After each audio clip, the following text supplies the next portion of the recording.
नमस्कार। जय तंत्र मंत्र केंद्र में मैं आप सबका हार्दिक स्वागत एवं अभिनंदन करता हूं। मेरे प्रिय भाई बहनों, यूट्यूब पर पहली बार आज मैं बमलेश्वरी माता की साधना लाया हूं। हालांकि मैं पहले कभी डाल भी चुका हूं एक साधना बमलेश्वरी माता की, लेकिन ये जो साधना मैं बताऊंगा ये पहली बार है। हालांकि परिचय बहुत लोगों ने बताया है इनका, और परिचय हम भी बता देता हूं थोड़ा सा, जिसके लिए आपको हमारा वीडियो अंत तक देखना पड़ेगा। यदि आपने हमारा चैनल अभी तक सब्सक्राइब नहीं किया है तो लाल वाली बटन दबाओ और घंटी बजा दो। कोई शुल्क एवं चार्ज नहीं कटेगा। आप हमारे वीडियो को फेसबुक पर, व्हाट्सएप पर, ट्विटर अकाउंट के माध्यम से और इंस्टाग्राम पर अधिक से अधिक शेयर करें। लाइक और कमेंट करना भी आपका धर्म है। दुनिया में जिसका कोई नहीं, मैं उसका हूं।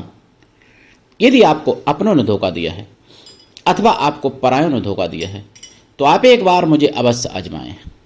हमारा मोबाइल नंबर है 9305 63 71 73। बात करने का टाइम भारतीय टाइम के अनुसार दिन में दोपहर 12 बजे से 2 बजे के बीच का है।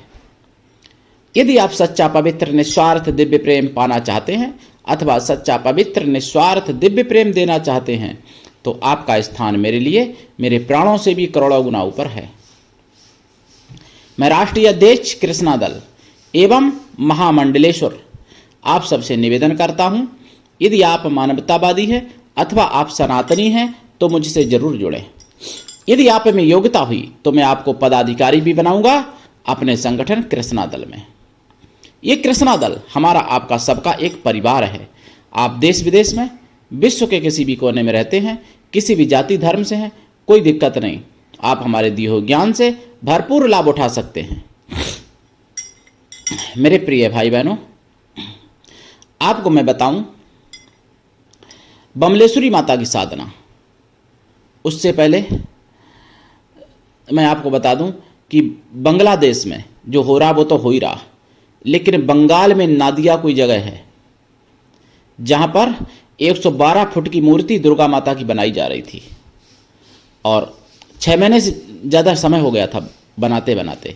पांडाल लगा था, हिंदुओं ने चंदा किया था, अपना पेट काट के बेचारों ने भगवती की पूजा करने की कोशिश की। और तालुका की सरकार आई, मतलब तालुका की पुलिस आई।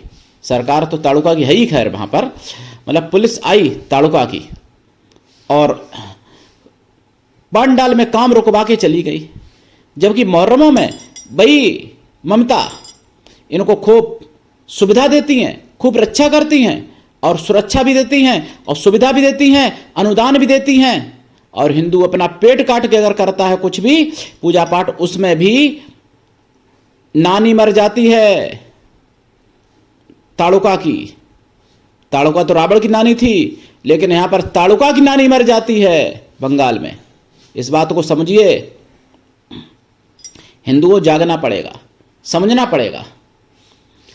और दूसरी बात, इजराइल से सीख लेना चाहिए भारत को। हालांकि भारत से इजराइल ने सीखा है पहले, लेकिन अब दुर्भाग्य है जो मुझे कहना पड़ रहा है कि भारत को इजराइल से सीखना चाहिए अपने दुश्मनों को ठोकने का कैसा तरीका और कैसे क्या करना चाहिए। और बांग्लादेश में अत्याचार हिंदुओं के ऊपर आज भी नहीं रुका है, अभी भी अत्याचार जारी है, अभी भी हिंसा जारी है। वहां आतंकवादियों की सरकार है, वहां कैसे रुक सकता है। मेरे प्रिय भाई बहनों, भारत में भी कुछ बांग्लादेश परस्त, एक प्रश्न है मेरा आप लोगों से, भारत में बांग्लादेश परस्त मिल जाएंगे, भारत में फिलिस्तीन के परस्त मिल जाएंगे, भारत में ईरान के समर्थक मिल जाएंगे, भारत में हिजबुल्लाह के समर्थक मिल जाएंगे, भारत में पाकिस्तान के समर्थक मिल जाएंगे, भारत में तालिबान के समर्थक मिल जाएंगे, भारत में अफगानिस्तान के समर्थक मिल जाएंगे। क्या बात है बताइए, ऐसा क्या है? इजराइल में समर्थक नहीं मिले, फिलिस्तीन के भी नहीं मिले, लेकिन भारत में जितने भारत के विरोधी आतंकवादी देश हैं उन सब के समर्थक भारत में मिल जाएंगे। और हैं, क्यों हैं? हिंदू जागृत नहीं है, हिंदू एकजुट नहीं हो पाए अभी तक। अगर अब थोड़ा थोड़ा हिंदू करवट ले रहा है, हिंदू अभी जागा नहीं मैं कह सकता।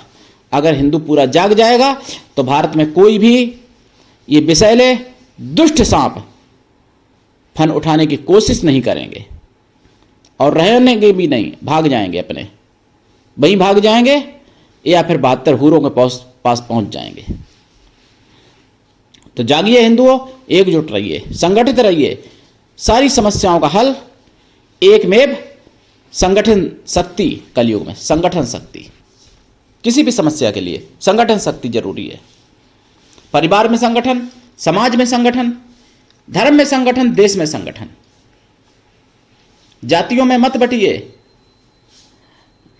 और बांग्लादेश में 90% दलित, वहां दलित ही ज्यादा काटे गए।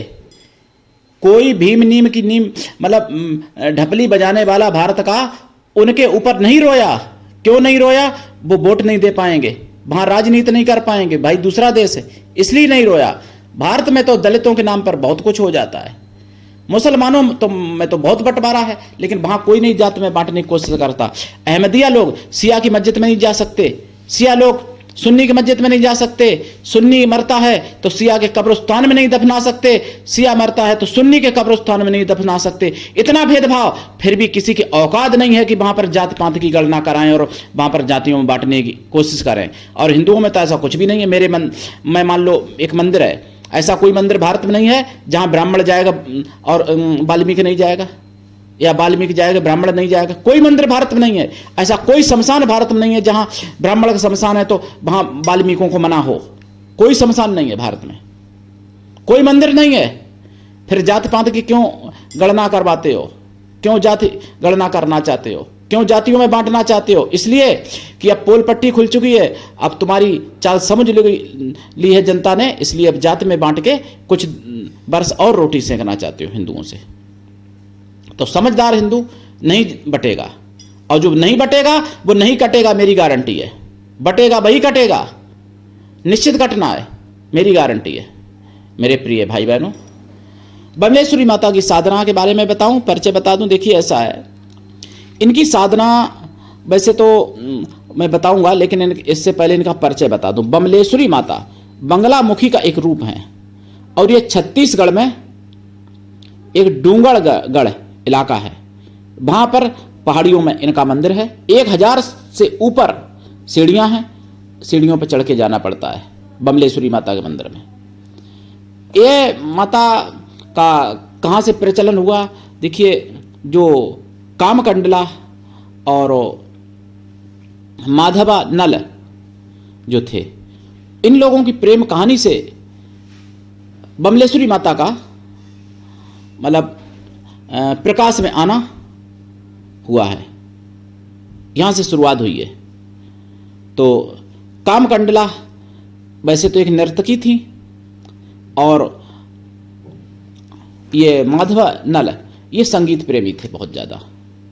कामसेन राजा के यहां संगीत हो रहा था, कामकंडला नृत्य कर रही थी, तो माधवा नल अनपरिचित थे, वो निकले तो दरबारी ने नहीं जाने दिया, जाने की कोशिश की तो बाहर ही बैठ गए, सुनने लगे। तो बाहर बैठ के तुरंत उन्होंने समझा, थोड़ी देर में बोल उठे कि अरे मैं तो यहां गलत जगह आ गया, या तो ऐसे राजा को संगीत की, और यहाँ किसी भी संगीत सुनने वाले को समझ ही नहीं है, संगीत को परखने की समझ ही नहीं है। जो कि तबला जो बजा रहा है उसका अंगूठा नकली है, और जो नर्तकी है उसके मतलब पायल में एक घुंघरू नहीं है, इसलिए ताल में अशुद्धि आ रही है।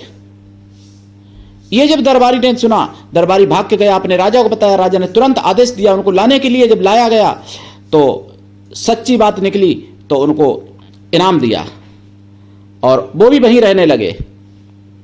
एक दिन संगीत के, अच्छा वो भी बहुत संगीतज्ञ थे, राजा ने अपना हार माधवा नल को दे दिया। माधवा नल इनसे मन ही मन प्रेम करने लगे थे कामकंडला से। कामकंडला को इन्होंने हार वो दे दिया राजा के सामने। राजा ने अपना अपमान समझा और उनको सीमा से बाहर जाने के लिए कह दिया, तो ये सीमा से बाहर न जाके डूंगरगढ़ की पहाड़ियों में छुप गए माधवा नल। तो वहां रहने लगे, कामकंडला से छुप छुप के मिलने लगे ये लोग एक दूसरे से। उसके बाद में बहुत लंबी कहानी है, मैं शॉर्ट में बताता हूँ। फिर ये विक्रमादित्य के पास गए, जब इनको ज़्यादा संकट दिखाई पड़ा अपने ऊपर, आते हुए। विक्रमादित्य ने इनकी पूरी बात सुनी, आए, कई दिनों तक युद्ध किया इनके पक्ष में, माधवानल के पक्ष में राजा से, और बाद में विक्रमादित्य विजयी भी हुए। हालांकि महाकाल के सेवक थे ये। तो उसके बाद में विक्रमादित्य ने परीक्षा लेने के लिए अफवाह फैलाई कि माधवानल मारे गए। तो कामकंडला नर्तकी जो थी उस सरोवर में इन्होंने कूद के अपने प्राण दे दिए, और जब माधवानल ने सुना तो माधवानल भी कूद के प्राण दे दिए। फिर विक्रमादित्य ने वहाँ माता की घोर तपस्या की और माता प्रकट हुई। तो माता से खाली कामकंडला का और माधवानल का जीवन ही केवल अकेला नहीं मांगा, इनसे ये भी मांगा विक्रमादित्य ने कि आप यहाँ जीती जागती इस पहाड़ी पर हमेशा रहेंगी। तब से माता वहाँ पर रहती हैं, और कामकंडला और माधवानल को तो जीवित कर ही दिया था। तो ये था इनकी शुरुआत, और तब से माता रहती हैं। विक्रमादित्य यानी विक्रमी संवत 2081 चल रहा है, तो मान लो 2100 लगभग बरस हो गए हैं इस बात को। तो बमलेश्वरी माता प्रसिद्ध हैं, जिसके प्रसाद में मैंने बताया था मुर्गी फार्म में बन रहा था प्रसाद। तो भाई बमलेश्वरी माता की मैं आज साधना बताने जा रहा हूं, जिनकी साधना से शत्रु विजय प्राप्त कर सकते हो, आप शत्रुओं से विजय प्राप्त कर सकते हो, काल मृत्यु से मुक्ति पा सकते हो। अरे भाई, जब 2000 साल पहले माता ने कामकंडला और माधवानल को जीवन दान दिया, मरे हुए को जीवित कर दिया, तो आज क्यों नहीं कर सकती? आज भी करती हैं। कितना भी घोर कलयुग हो, भक्तों के लिए देवी देवता हमेशा रहते हैं। तो मेरे प्रिय भाई बहनों, कामकंडला एक देवी के रूप में हो गई, योगिनी के रूप में समझ लो उनको। माधवानल को भी एक मतलब लंगूर के रूप में समझ लो। तो इनकी भी मैं साधना कभी डालूंगा, लेकिन आज बमलेश्वरी माता की साधना बताऊंगा आपको। इस साधना से सारे दुख मिटा सकते हो। और माता का वहां पर नवरात्रे में तो मेला ही लगता है, और वैसे 12 महीना मेला लगा रहता है वहां पे। 12 महीना भक्त आते रहते हैं, लेकिन नवरात्रे में तो नारियल तोड़ना भी मना हो जाता है, बताते हैं, क्योंकि वहां पर इतनी भीड़ होती है। तो मेरे प्रिय भाई बहनों, बमलेश्वरी माता की साधना से आप सब कुछ प्राप्त कर सकते हैं। मंत्र भी बताऊंगा, चिंता मत करिएगा, लेकिन मंत्र जो बताऊंगा वो पूरे YouTube पर पहली बार है। मंत्र किसी ने अभी तक नहीं बताया, इनका बताऊंगा। मेरे प्रिय भाई बहनों, इनका जाप कम से कम 1.25 लाख करना चाहिए। बंगलामुखी का ही एक रूप है, बंगलामुखी साक्षात समझ लो। और अगर और ज्यादा करना चाहते हो तो और अच्छी बात है। जाप का 10 हवन करें, हवन का 10 तर्पण करें, तर्पण का 10 मार्जन करें, मार्जन का 10 पवित्र ब्राह्मण कन्याओं को या फिर पवित्र ब्राह्मण पतिव्रता स्वासिनी स्त्रियों को भोजन करा दें। कन्या या स्त्रियां किसी भी जाति वर्ग की हो सकती हैं, लेकिन वो मन से तन से पवित्र हों और शुद्ध शाकाहारी हों। ऐसा संभव ना हो तो उतने ब्राह्मणों को भोजन करा दें, वो भी मन से तन से पवित्र शुद्ध शाकाहारी हों। अगर ऐसा संभव ना हो तो उतनी गौ माताओं को भोजन करा दें। देखेंगे बमलेश्वरी माता की कृपा, आशीर्वाद आपको मिल जाएगा। और इनके नियम सेम नियम बंगलामुखी माता की तरह हैं। जैसे सब कुछ पीला करना पड़ता है, सब कुछ लाल भी कर सकते हो, क्योंकि ये लाल भी इनको प्रिय है।